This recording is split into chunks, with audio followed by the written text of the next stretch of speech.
Yes, no swears, no, please. In this chat too. No, got to mind our manners. And most importantly, this is listener-funded radio, which means no one gives us money but you. No one but you gives us money. So if you like this, if you like the station, if you like the people on it, please donate. If you can, any kind of currency is good, including crypto, of course. Crypto, that was a bit of an onion in the ointment for the banks when crypto came out. Hey, we wanted to do that. How come? No fair. Yeah, sure it isn't. Today is June the 6th. That's right. June the 6th, 2024. And you know what that is? I'll get to that in a second. You can catch the cave on the air, on the line, all the time, and on your smart device. So grab an app to listen anywhere in the world, or in outer space, wherever these waves carry. Yeah. Maybe interdimensionally. Who knows? Or listen at home on a Grace tabletop digital radio. Maybe a nice cup of tea, coffee, hot chocolate, whatever. Maybe it's hot where you are. Get a cold drink into you. Yes, that's what you need. Hey, but you know what? The archives are free. Another good reason to donate. Archives are completely free. Get to the site, Revolution.radio, get it into the archives, and you can listen to your heart's content. Freelicious. That's right. And we would like to acknowledge the deep traditional custodians of the land from which we broadcast. And for Dave, it's the Dark and Jung. Thank you, sir. And for myself, of course, the Iraq people. And we like to pay our respects to elders past, present, and future. And now we shall broadcast at you in anger. Today's June 6th. Do we all know what June 6th is? The 6th of the 6th? 6th of the 6th. It is. It's true. That is true. It is. It is. No, I can't argue with that. It's the day of D, isn't it? Today's D-Day, 1944, which means it has been 80 years since D-Day. Good grief. 80 years. That's right, 80 years since D-Day, everybody. Today's... And you know what? The world was a different place. Well, of course it was a different place, but ultimately, I want to say this here, right? I want to say this.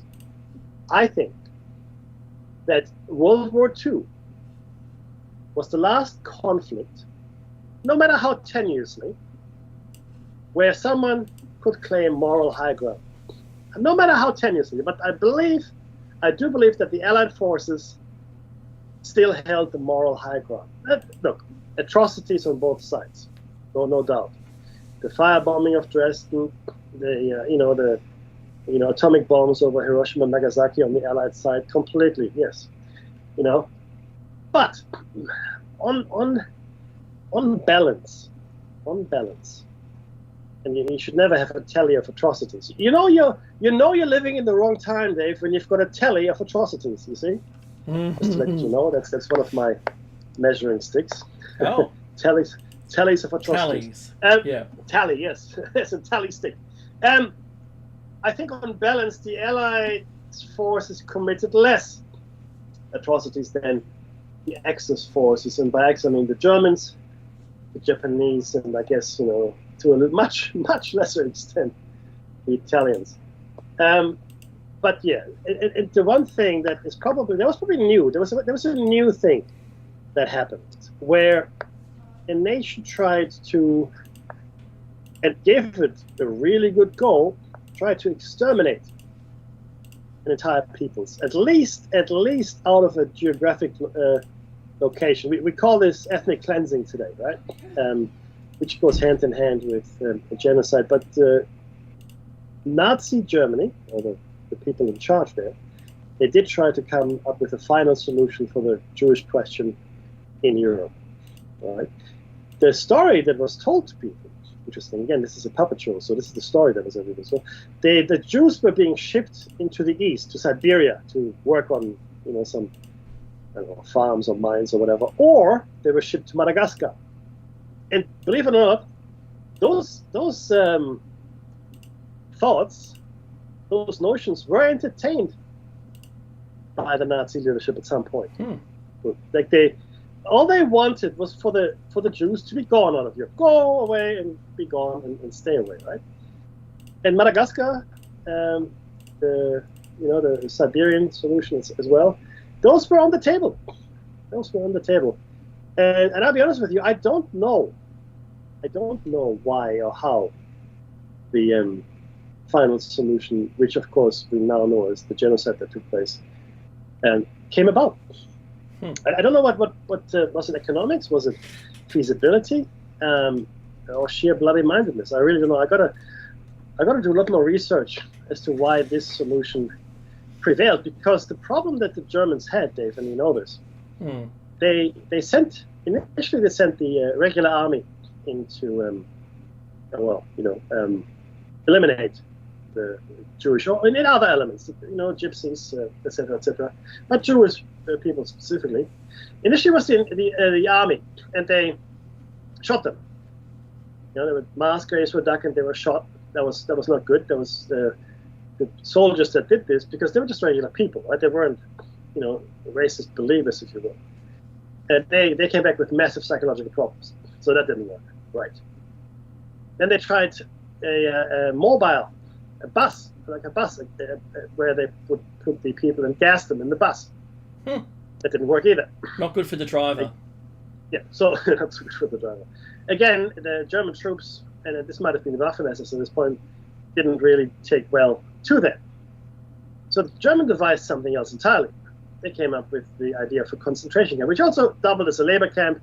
And labor camps had already started anyway. But these labor camps, which were very similar to the Russian gulags in Siberia, right?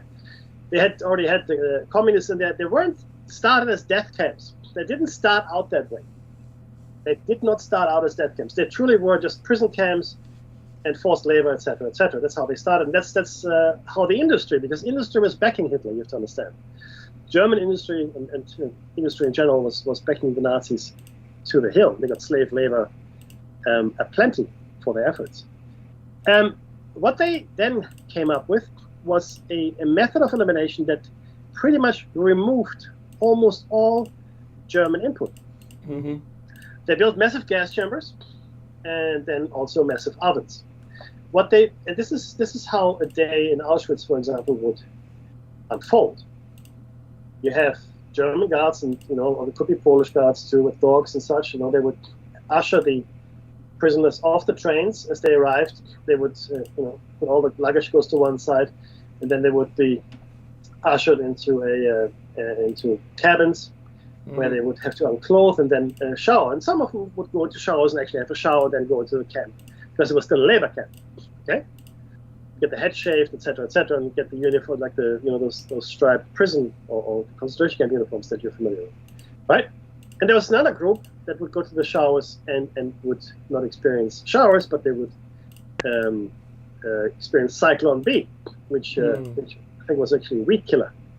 But yeah, so they would die. They were gassed to death. But the sorting of the clothes, the sorting of the luggage, the handling of the prisoners, like ushering them into the gas chambers, as well as collecting the dead afterwards and then taking them to the ovens, that was all done by inmates. Wow. Germans didn't so do it that. separated them from that. Completely. It was a machine that was designed to not expose the German prison guards, etc. Yeah. Yeah, to the grim and horrific reality of these mass deaths, right? So that was devised with the German psyche in mind, which clearly had shown wasn't up to mass murder. More's the pity, I guess, as far as the Nazis were concerned. But that's what happened. Sorry, I didn't want to go all dark on you guys there, but a lot of people don't understand the context of what happened. But today, Dave, is D-Day. And That's like right. I said, on balance, I think the Allies had the moral high ground. I think it was the last time there was a war that you could actually point to and say, those are the good guys, but those are the bad guys. I think that was the last time we could actually do that. What do you think about the conflict since then? That's okay. That was a grenade over the fence, but it's all What? good. No, and it's the theme of the day. It's the theme. It's the start of the time. So yes, I agree now in hindsight of the wars since. In hindsight, Because at the time of each of the conflicts, we were told by our own media that it was the right thing to do. There was social backing for it. And I mean societal backing, but through social means to get us to have buy-in in each of the conflicts. And then later on we discover, oh, that was... no, wow, really? We agreed to... Why did we agree to that? Because we find out the information isn't there. And if I just said weapons of mass destruction, I think you know what I'm talking about. So I'm going to stamp your foot, Mackie, right? Stamp on your foot. I'm going to say, hello, Mr. Sampson. I think he's talking to you. So that's how gullible we've all been. And I dare say that the current two of the, I think it's 140 conflicts currently going on, but two of the big ones, that's crazy numbers. I would say I would have guessed 100 less at just 40 something, but no, I was wrong. So of the two that are currently going on, the Russian people believe that this is a military operation for whatever the government wants. Sure, why not, right? It's got to be a good thing. It's got to be good.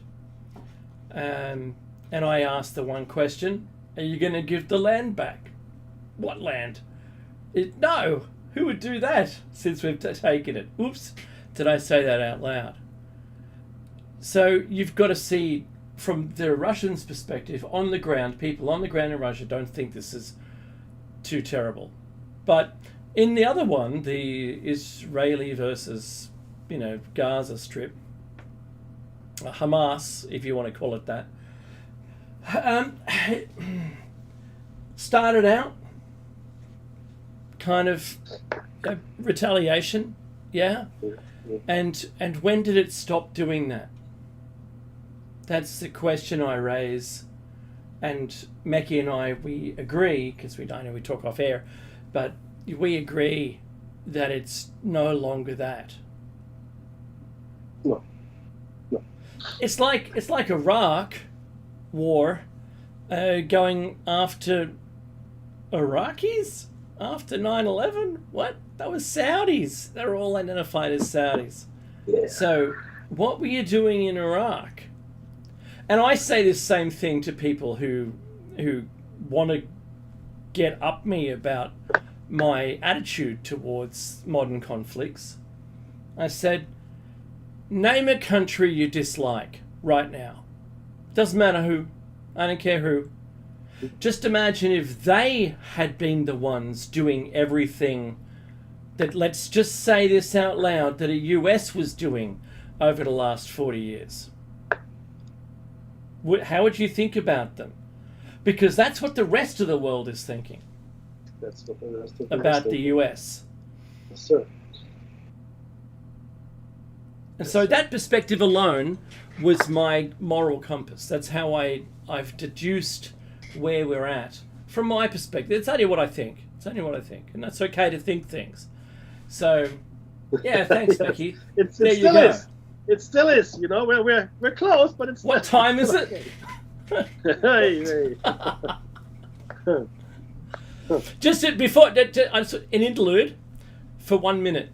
Starship is doing its 4th test launch in 45 minutes at 10 p.m. When our show finishes here, so it's 8 a.m. Eastern time, Eastern US, is when it is going to take off. Nice. So do have your YouTubes up and watching the SpaceX site or your favorite one for that launch. See if it happens to have a rapid unscheduled disassembly.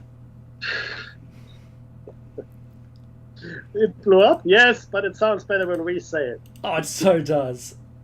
A rapid unscheduled disassembly is my favorite line.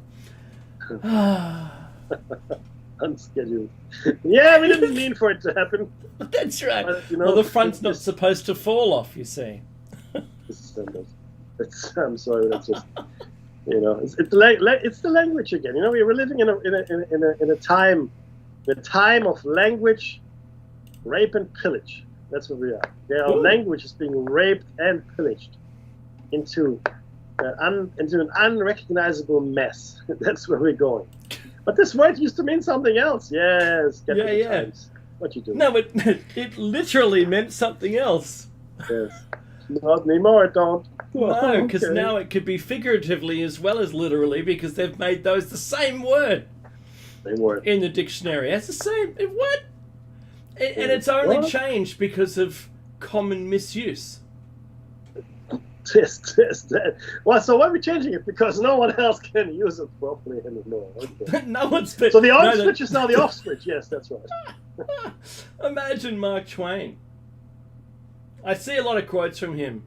Oh yeah. Online. Well, he was a clever man, I tell you what. Just imagine him saying, the what?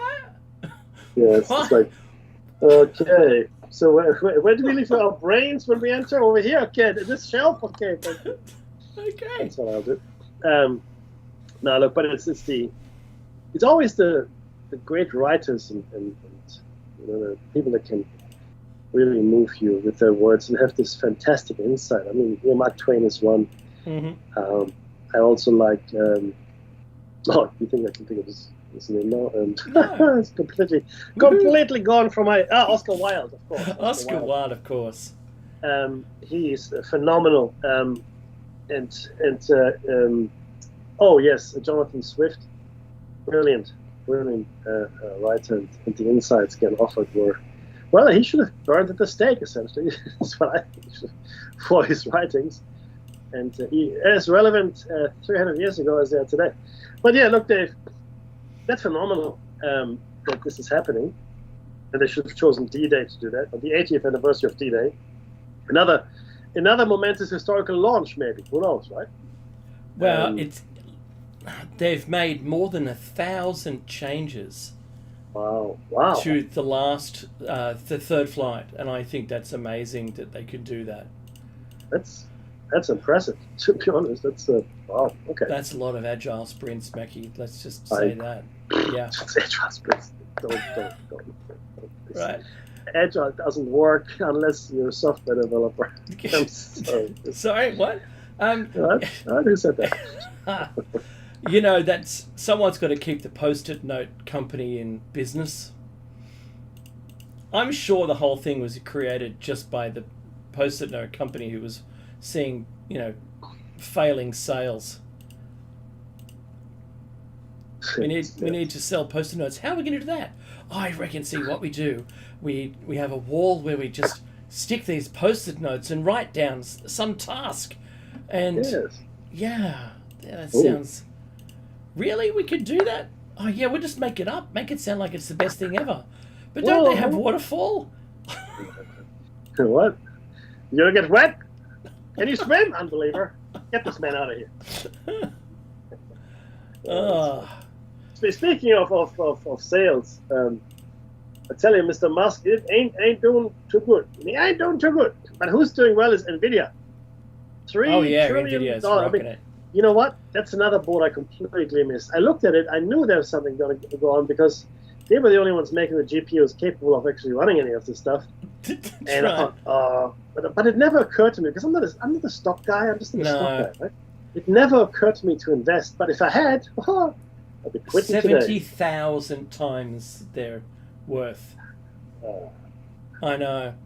Yeah. Look, I hear 1000x. A lot of people talking about 1000x.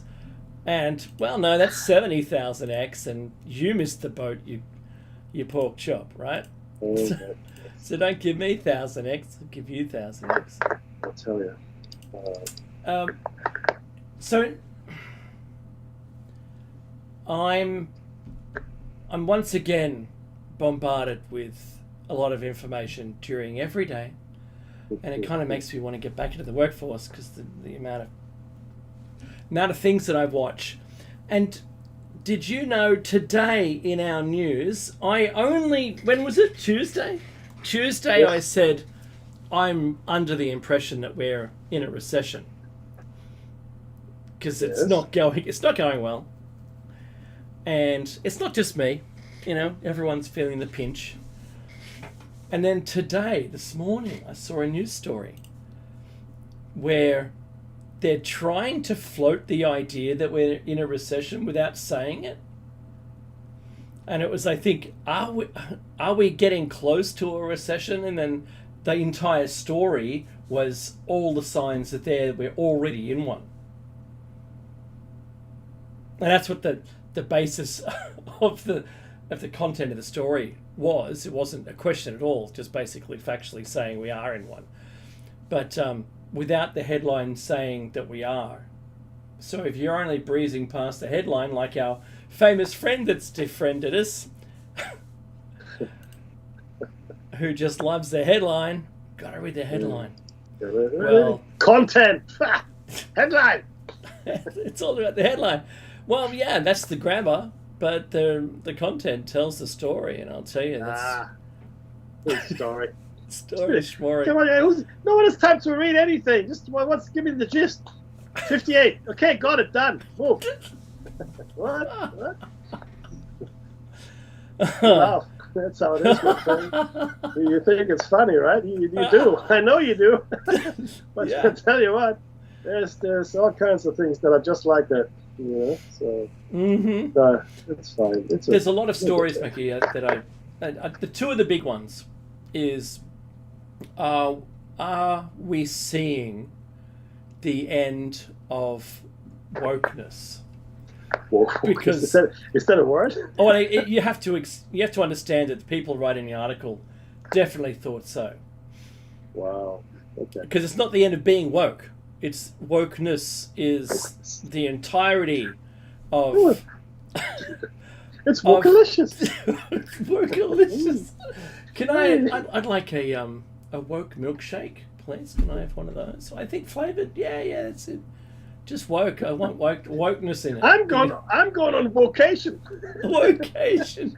Yeah, that's what I'm going, baby. I got plenty of these. I want that one. That's it. I'm done. So those two stories, the recession story and is it the end of wokeness? Because it seems to be the same as DEI. And who were the first on the chopping block, Mackie? When it's rhetorical, but who's the first on the list when there's a chopping block because the company's not making the money? The people that do the work, my friend. That's who. All the people who do the work. That's right. Oh yeah. So the DEI people are fine then. Yeah. Yeah. Totally. Right. Yeah. No, I get that. So I saw a really funny sketch. There's a funny sketch of this fellow you're following him into an interview room, and he sits down, and there's a couple of people, I think 2 or 3 people on the other side of the table, and they're asking him nothing. Just when can you start? He's a young, brown-skinned man. They're very white. There's a HR person and probably the hiring manager there, and this is a comedy sketch, okay? But I think it's telling a point, and it's trying to suggest throughout the entirety of the sketch, and that DEI works for the company because they played this sketch as though the person wasn't even required to do any work. They only need them for the number. Oh, I see. It's very funny. It's very funny because they said, so you'll be employed in this role, and he goes, and the fellow says, look, I've got all this experience, and they go, you don't need that. I spent 8 years doing this, and I got my blah blah blah and like this, and no, you just look. We're going to be honest. You really don't have to do anything, right? And he goes, no, it's not in me to do that, right? I'm just gonna, I'll just look. Let's just cut it here. And he goes to get up, and they said 120,000 a year, and he doesn't get up, and he looks at them and goes, I can do that. I can do that. problemo. Yeah, woo, yes, yeah. So once again, he gets the guarantee. Are you sure I don't have to do anything? No. Just come to work. That's all we want. Right? Yeah, cool. So that's very funny that they made a sketch about the complexity of hiring for DEI. And I really want to say the joke, but Can you? a secondary joke. But I'll type it in the chat, and you can say the words if you really want to. Because I don't think we should. Type it. Yeah. Maybe I'll just. I'll just No, do the I'm not roundabout. touching that with a barge pole. Ooh. No. Look, No. I don't mind. What? So this is what it is. The three words that are jokingly used to describe DEI. Not by employers, not by workers. This is by comic stand-up people on stage. And it made me laugh. But it made me laugh for possibly a number of reasons. Because comedians jump backwards and forwards across the moral boundary, and they make jokes, and some of them were a bit ooh, and the comedian gauges the answer by the reaction of the crowd. Oh yeah, So always. yeah, and that's what they do. They do this, and they made a joke like this, and I'm not stealing anyone's joke. It's just commonly discussed with people who, are hard-working folk.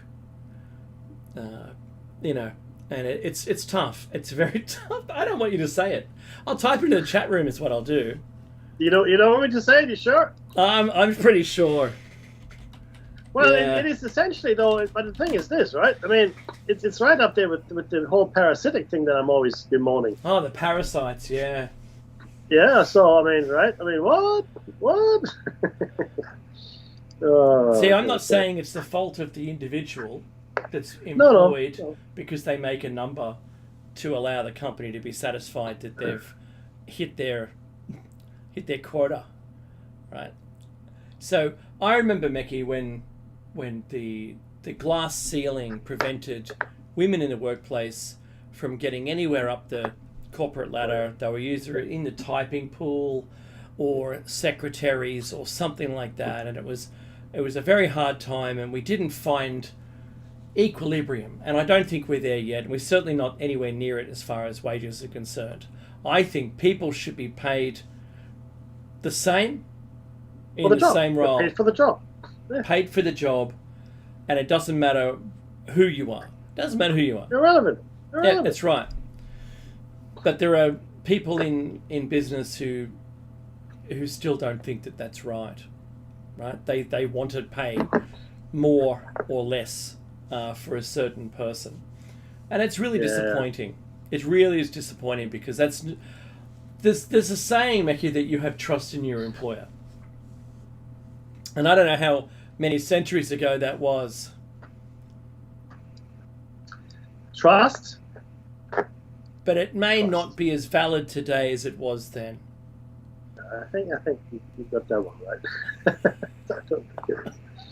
I think we are in a very different world now to what we were used to. What were you taught when you were a kid? You can make a career for yourself. Yeah. I mean, ultimately, you could do. Essentially, whatever you want to do. I was never given career advice. My parents never told me to this, to that, to that. I was just left to my own devices, but no one ever stopped me from doing anything either. Right? No one ever said, "Oh no, you can't do that. Oh no, you can't do the other. Oh, you can't." Not really, right? I mean, it was really up to me, and ultimately, if it's up to you, I guess you hopefully you do something with your life, right? I mean, and you make something of yourself if you can, if you're lucky enough. But ultimately, though, what the sentiment that Dave's and my generation had, Generation X, growing up, especially after the baby boomers, the economic miracles of the 50s and 60s, right? Because the world had been destroyed and now we rebuilt it, and everybody made money. What a miracle that is! But there was probably there wasn't any negativity per se, at least in that space. Opportunities were bountiful. You could do anything. You could be anything. I mean, the dream was to, in Australia at least, in America probably, to have a home, have a house. No problem. No problem. You could. 2.3 children, white picket fence, home in the suburbs. All of that. Yep. All of it. 3 square meals, weekend sports, weekend reuse, you do your hobbies. I listened to something very interesting today, Dave. I'll tell you what. What was that? There's this whole new social movement called mossing, right? I didn't know it existed, but apparently it's just people going out in the woods and lying in moss. That's what they do, right? They can come to my place. They'll get rid of most of the leeches. Yeah, but they can take them home with them. What's this thing in my neck? But the reason that it's now a thing, and it seems to be growing significantly, and things like this as well, where you just go into the woods and just lie down and do nothing, essentially, right? One of those things is called girl rotting. It's in girl rotting where the girl would just lie in bed and just wedge out, pretty much. Apparently that is a thing as well. I mean, we've always done that, but I guess now it's a social movement, so go figure. I don't know. I think that empowers you to be able to do it without guilt. I guess so. Yeah. I guess so. It's like, there's this agreement or this permission that this is something that you can engage in. But the kicker is this. It seems that is happening because of the way we live and work now. It used to be 8-8-8. Right? Mm-hmm. 8 hours work, 8 hours play, 8 hours rest, essentially, right? And then the weekend was yours to whatever. Mm. But that's sort of gone by the wayside. There are not too many people in my field of work that do 8-hour days. Okay. Or in fact, that's right. 5-day weeks. I mean, many is the time I work. I mean, at its worst, I was working probably as a regular thing, 60, 70 hours a week. Yep. Depending on what it was that you had to be completed, like deals or whatever, bids, or it doesn't really matter. But the point is this. RFPs, yeah. Yeah, 100%. But you do the work, right? But these days, when people used to have hobbies, apparently that's no longer much of a thing. Now people feel they have to have a second stream of income. Or if you do something outside of work, it should make you money. Rather than side gig. Yeah. Yeah, side. Because, well, the truth is, clearly, for most people, their work is no longer enough to make money, that is, right? And even if you got 2 incomes in your home, it's still not enough. No. Right? And so that's one thing. So hobbies are sort of, like, if people, what do you do? It's my hobby. Yeah, you have a hobby? What? Because people ask me. I never really put 2 and 2 together. But people ask, so how much money are you making with the radio gig of yours? I know. I hear that all the time. We don't make any money. None? It's like, there's no money. It's like, what? Why do you do it? Yeah, that's right. Yeah, exactly. Why do you do it? Well, I enjoy it, number one. And number two, I feel I can't really change the world any other way. Or try to affect change in some way, right? Mm-hmm. I want to do something that is meaningful, and it's not my job, I can tell you that. So, I mean, my family, that's meaningful. That's meaningful to me, right? That's nice. My family, my friends, that's meaningful. Yeah. My job is not where I spend most of my time, but what Dave and I do here for 4 hours a week, that's, to me, this is meaningful. This has substance, and there are many good people here on the station, and in fact, many researchers that we've met through the vehicle of this radio show, but the Shiny Side Out, which I would never have met otherwise. That's ever. right. I mean, I met some of them, but I never had a chance to have like a close conversation, a small like Dave and I and the person, right? That's like like a 2-on-1 scenario, which is a godsend. It's rare, and we were lucky enough to have had that with a lot of people I have admired from afar for a long time. So yeah, so this hobby thing is kind of out, and you no longer just have a blog. You must be an influencer now, right? So, That's right. how many followers do you have? Oh, none. What? Yeah. What? It's like, I mean, everything is falling into these new KPIs, Dave. These new KPIs. I know. Right? Yeah. Okay, You need what? measures. Yeah. Yeah.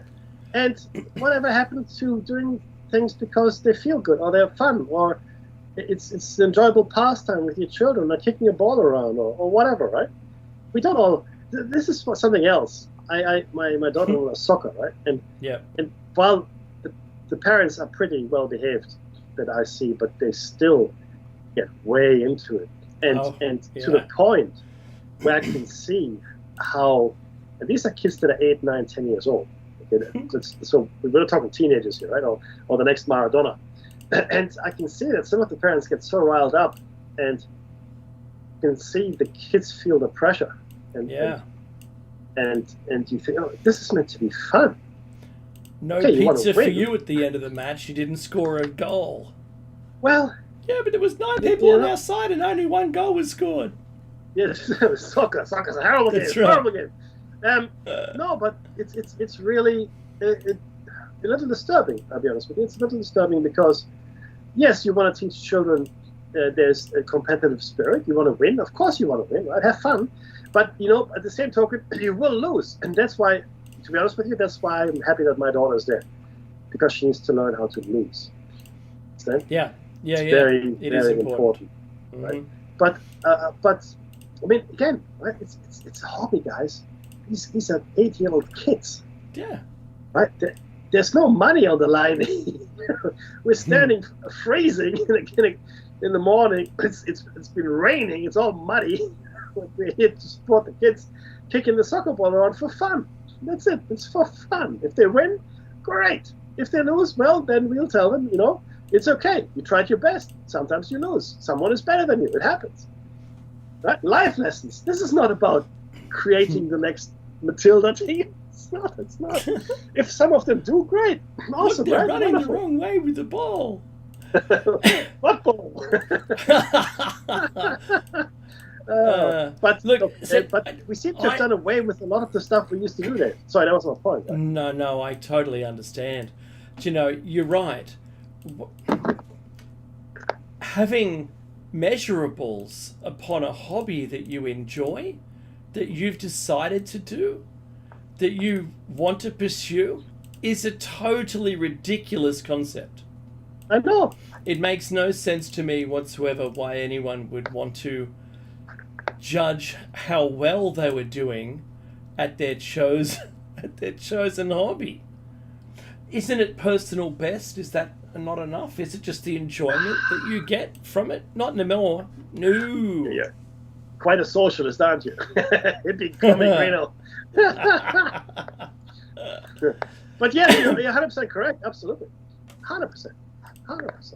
My cousin's father was banned from the ice rink because my cousin, who lived next door, he was my brother, as best as I could have, without having a direct sibling, and his father would yell things. I would probably say they were inappropriate to yell, but who am I to say what's appropriate and what isn't? Oh, that's right. No, yeah, that's yeah. You shouldn't say, you should unalive the person there that's in your, like an opponent. I mean, that's silly, right? Anyway, he was banned from cheering his own son on. And I think, look, granted, they were Australia's best and they went to Canada and played and were last. Right. It's like Eddie the Eagle. Do you remember that? Oh, who was he? It was like Ghana swimming guy. Yeah. I forget what country he came from.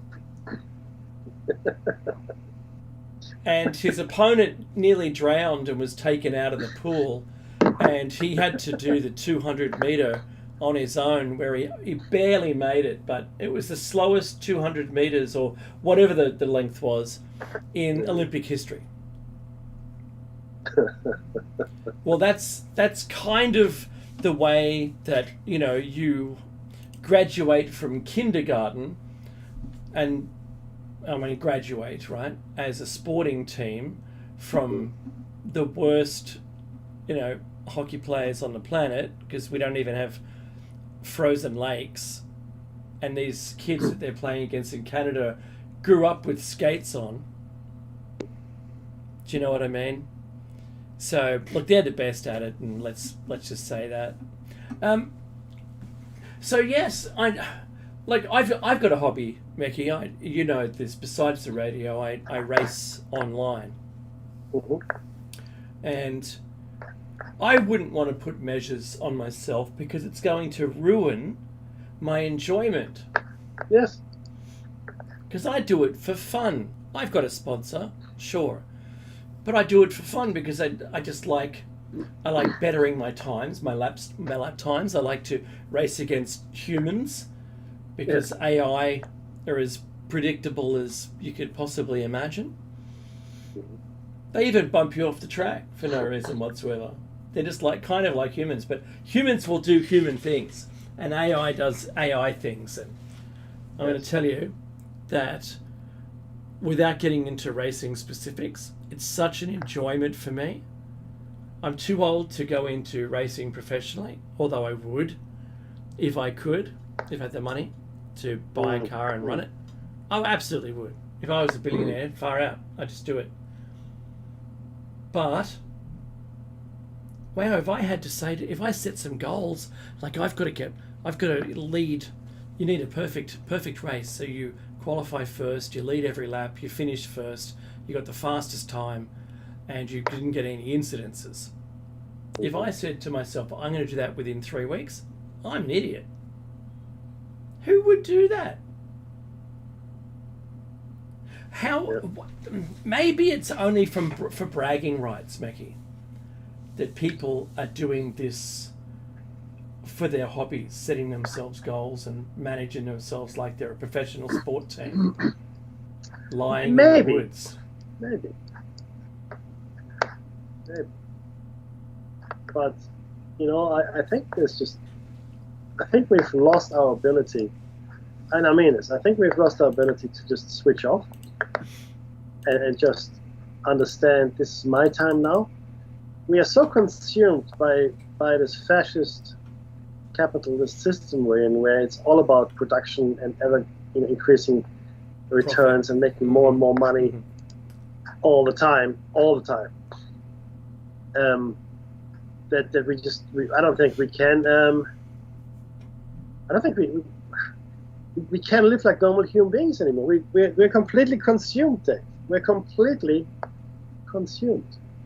Meki, when you run, because I remember running, I was a long distance runner at school, and I used to surf, and that alone time is so valuable to switch off. Yeah, 100%. So you do the same thing, right? Yeah. It's meditative. It's almost going to a state of meditation. Yeah. And I mean, I can't run like I used to when I was younger, but still, when I do it, it's such a cleansing experience as well. Right? You feel refreshed. You're tired, don't get me wrong, but you feel refreshed nonetheless. And I think people miss that. I think it's something that needs to be done. It's mentally refreshing. Yeah, absolutely. Yeah. It's not about a lot of the stuff out there that people buy, they don't actually need. Right? You don't need it. You don't need any of this stuff. Think about it. Don't buy more stuff. Why? Really, do you need it? I mean, I'm guilty of buying books. That's my great secret pleasure, to buy books. So I like the feel of books. So I've got books.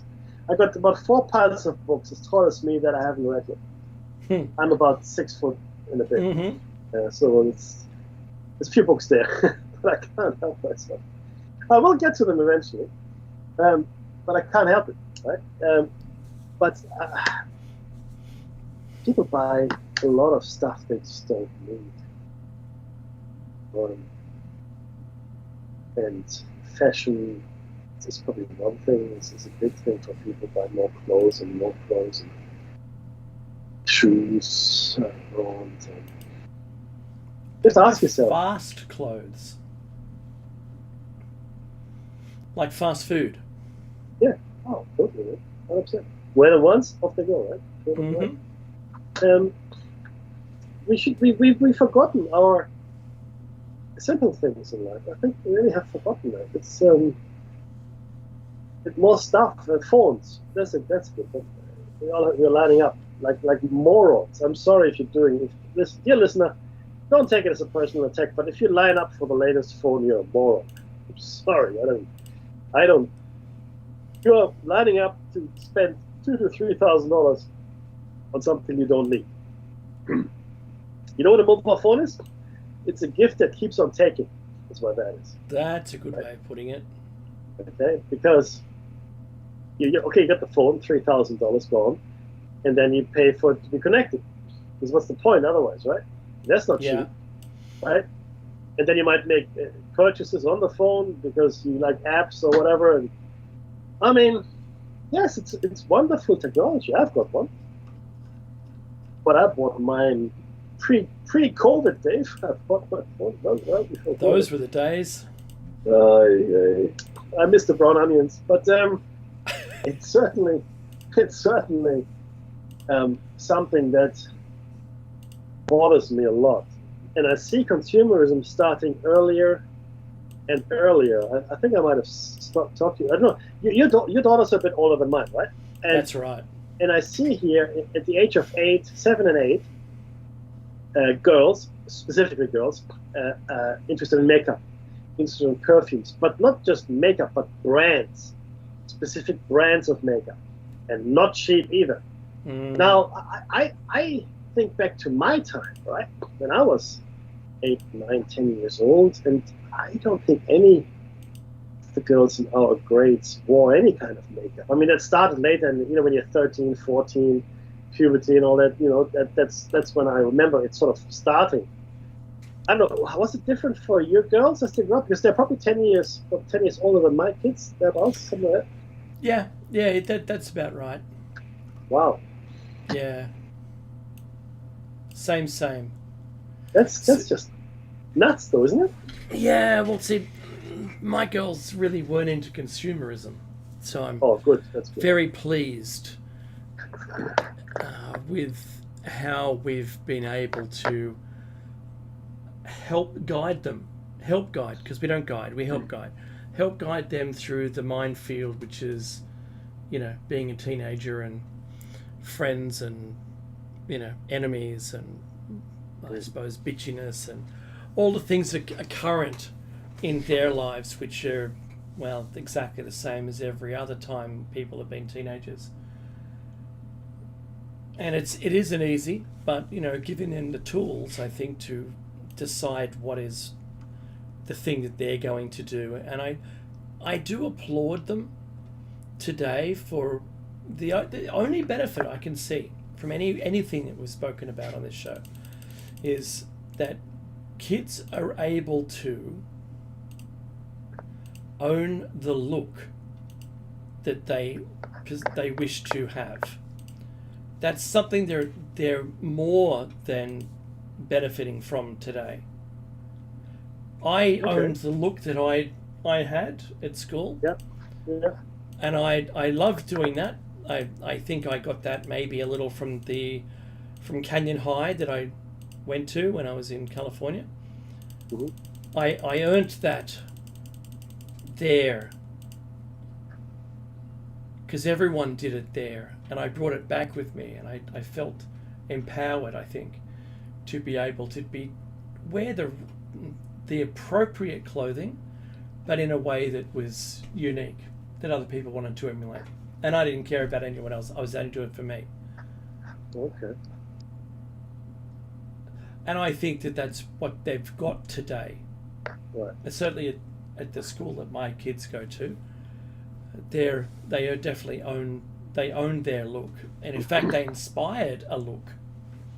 You know the American leather jacket? Yeah. that's now a thing that our school has, but it's rather than you earn it through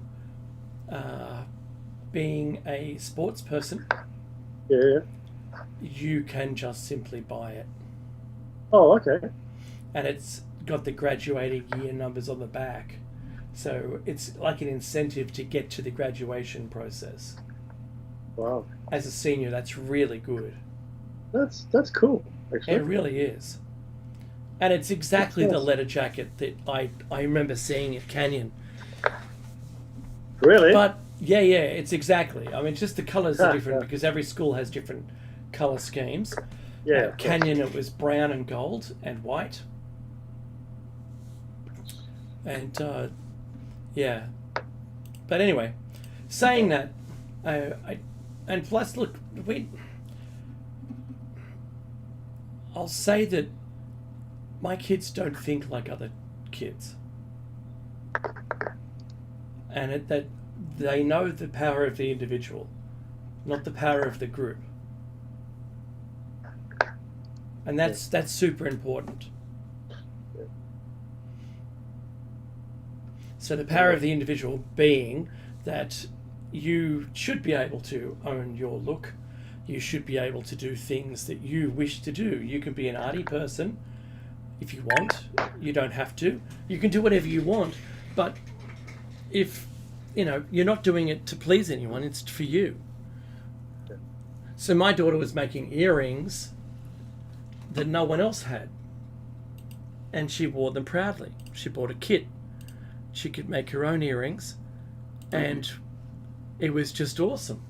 She even had Uno cards as earrings. Yeah. The one that the card specifically that it's back on you. You know that card? Yeah. So she wore those. Cool. So if someone hated on them, that's your problem. Not doing me, buddy. Yeah. So look, grand. Yes. But look, I know there's only 3 minutes left, Mackie. So Oh, jeez. Time once again has it does, flown. especially when we get chatting. Oh, look, that's what happens, right? No, look, again, 3 minutes to go. Today was a bit of all over the shop, which is okay. And the important thing is that there's none of the stuff that we talk about is fake or meant to elicit a certain reaction or sway your opinion in any way. It's just Dave and I are talking about things hopefully of interest to you and ultimately designed to show you that real conversations can still be had. You can discuss things. You can know things. You don't have to know what they want you to know. You can know your own things, right? It takes a little bit of effort, maybe, to find it, to come up with, the time to research things or look into them. But it's rewarding, and I highly recommend you going out there and finding your own truth, finding out for yourself what goes on in the world, and not just consume the pre-packaged tidbits of information and what's the best word for it?